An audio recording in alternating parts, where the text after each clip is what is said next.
1. 광활한 우주 배경. 우주는 상상할 수 없을 만큼 광대하며 우리가 알고 있는 모든 별, 은하, 그리고 행성은 이 거대한 공간의 일부일 뿐입니다. 우주의 크기와 구성.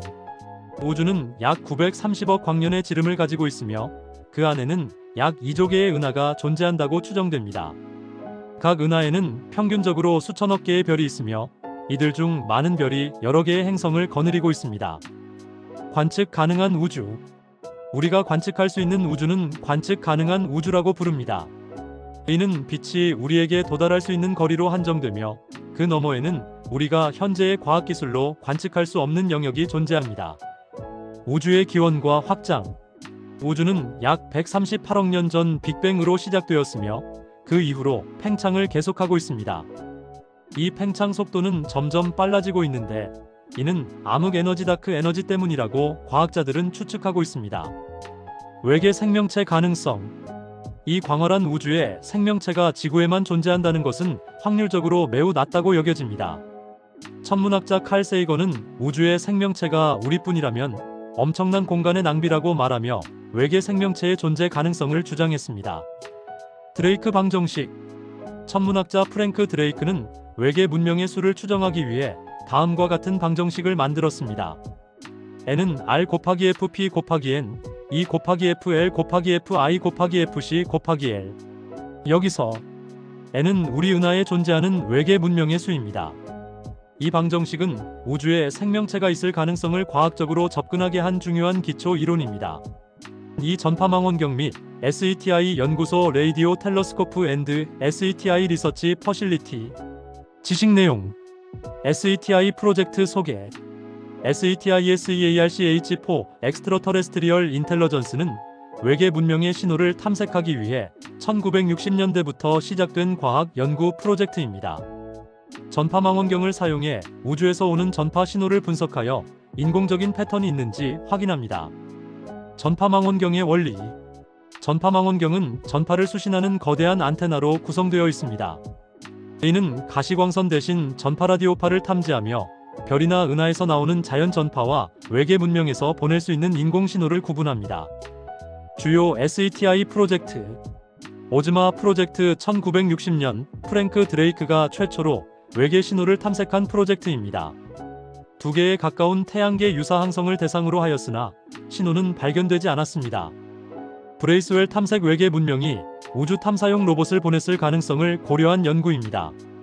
브레이크스루 리선. 2015년부터 시작된 대규모 SETI 프로젝트로 전 세계의 거대 전파망원경을 활용하여 100만 개의 별과 100개의 은하를 대상으로 신호를 탐색하고 있습니다. 신호 분석 방법. SETI에서는 인공적인 패턴의 반복적인 신호, 좁은 주파수 대역을 가진 신호를 집중적으로 분석합니다. 자연현상에서는 발생하지 않는 규칙적이고 정밀한 신호는 외계 문명에서 보낸 메시지일 가능성이 있습니다. 비판 및 한계. 일부 과학자들은 SETI가 너무 전파 신호에만 의존하고 있다고 비판합니다. 외계 문명이 우리가 상상하지 못한 방식으로 통신하거나 이미 고도로 발전하여 전파를 사용하지 않을 가능성도 있습니다. 3와우 신호 그래프. 와우 시그널 그래프. 지식 내용. 와우 신호란 1977년 8월 15일 미국 오하이오 주립대학교의 전파망원경 빅이어가 강력한 협대역 전파 신호를 포착했습니다.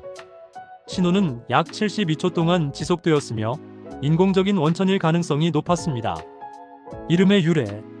신호를 분석하던 천문학자 제리 에흐만이 데이터 옆에 와우 라고 적은 것에서 이름이 유래했습니다. 이는 신호가 매우 강력하고 특이했기 때문입니다.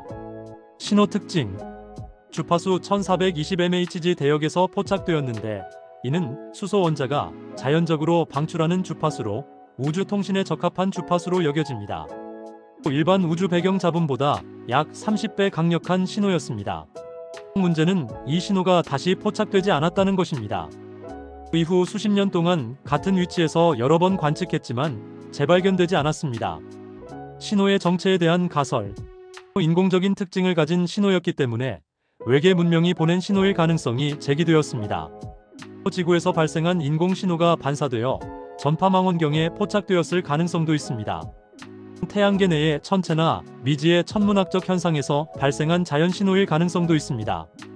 최신 연구 2017년 연구에서는 해성 266피 크리스티안센과 335피 깁스가 해당 주파수 대역의 전파를 방출했을 가능성을 제기했습니다. 그러나 확실한 증거는 부족합니다. 미스터리의 지속 와우 신호는 외계 문명의 존재 여부에 대한 논쟁을 불러일으키며 여전히 과학계에서 가장 큰 미스터리 중 하나로 남아 있습니다. 사화성 표면 서퍼스 어브 마즈 위드 워터 트레이서지 지식 내용 화성은 태양계에서 지구와 가장 유사한 환경을 가진 행성 중 하나로 과거와 현재에 걸쳐 물이 존재했을 가능성이 제기되고 있습니다. 이는 외계 생명체 탐사의 중요한 단서입니다. 화성의 지질학적 특징 화성은 붉은색을 띠는 산화철 FeO 때문에 붉은 행성 더 레드 플래닛이라고 불립니다. 화성의 표면에는 거대한 화산의 올림푸스 몬스, 깊은 협곡의 마리너 계곡, 고대 강바닥, 그리고 충돌 구덩이가 있습니다. 올림푸스 몬스는 태양계에서 가장 큰 화산으로 높이가 약 22km에 이릅니다. 이는 화성 표면이 지각판 운동이 거의 없었음을 시사합니다. 마리너 계곡은 길이가 약 4000km에 이르는 거대한 협곡으로 물이 흘렀던 흔적이 발견되어 과거에 거대한 강이 존재했을 가능성이 제기되었습니다. 화성에서 물의 흔적 발견 고대 물의 증거 NASA의 탐사선의 큐리오시티, 퍼서비어런스의 고대 호수와 강바닥으로 보이는 퇴적층과 점토, 광물을 발견했습니다. 이는 수십억 년 전 화성에 액체 상태의 물이 존재했음을 나타냅니다.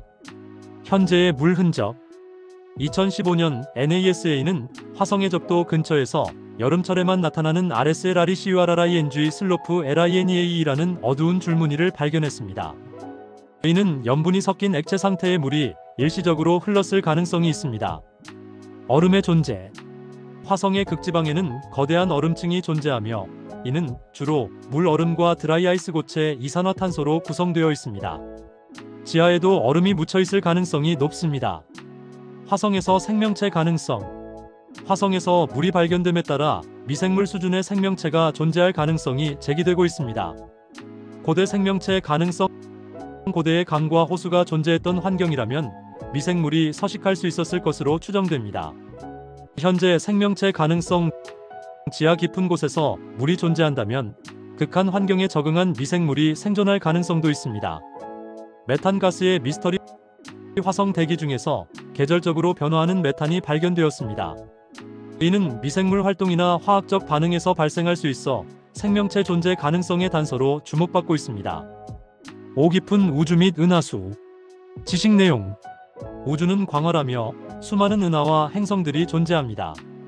이러한 환경은 생명체가 존재할 수 있는 잠재력을 제공합니다. 우주의 구성 은하는 수십억 개의 별과 행성, 가스, 먼지, 암흑물질로 구성됩니다. 대표적으로 우리 은하와 안드로메다 은하가 있습니다. 외계 행성 태양계 밖에 존재하는 행성으로 현재까지 5,500개 이상의 외계 행성이 발견되었습니다. 골디락스 존 골딜로크스 존 행성 표면에 액체 상태의 물이 존재할 수 있는 거리를 말합니다. 이 영역은 생명체가 살기에 적합한 온도와 대기 조건을 제공합니다. 생명체가 존재할 가능성이 있는 외계 행성 TRAPPIST-1 시스템 지구에서 약 39억 년 떨어진 곳에 위치한 행성계로 7개의 지구 크기 행성이 발견되었으며 이 중 3개가 골디락스 존에 위치합니다. PROXIMA 센타리 B 지구에서 가장 가까운 외계 행성으로 골디락스 존에 위치하여 물이 존재할 가능성이 있습니다. 케플러-452b 지구 2.0으로 불리며 태양과 유사한 항성을 돌고 있는 외계 행성입니다. 우주 생명체 탐사 제임스 웹 우주망원경 외계 행성 대기를 분석하여 생명체의 징후의 산소, 메탄을 찾고 있습니다. TESSTRANSITING EXOPLANET 서베이 새털라이트 외계 행성을 탐색하며 생명체가 존재할 가능성이 있는 행성을 확인합니다. 6외계인 실루엣 에일리언 실러웨트 위드 미스티리어스 애트머스피어 지식 내용 외계 생명체 이론 드레이크 방정식 외계 문명의 수를 추정하기 위해 만들어졌으며 우주에 생명체가 존재할 가능성을 과학적으로 뒷받침합니다. 페르미 역설 광대한 우주에 수많은 별과 행성이 있음에도 불구하고 왜 외계 문명과 접촉하지 못했는지를 설명하려는 역설입니다. 해결 이론. 고도의 기술 문명 외계 문명이 고도로 발달하여 우리와 접촉할 필요가 없다고 판단했을 가능성. 자체 멸망 고도로 발달한 문명이 자멸했을 가능성. 우주여행의 어려움 우주여행의 물리적 한계로 인해 교류가 불가능했을 가능성. 구독과 좋아요 부탁드립니다.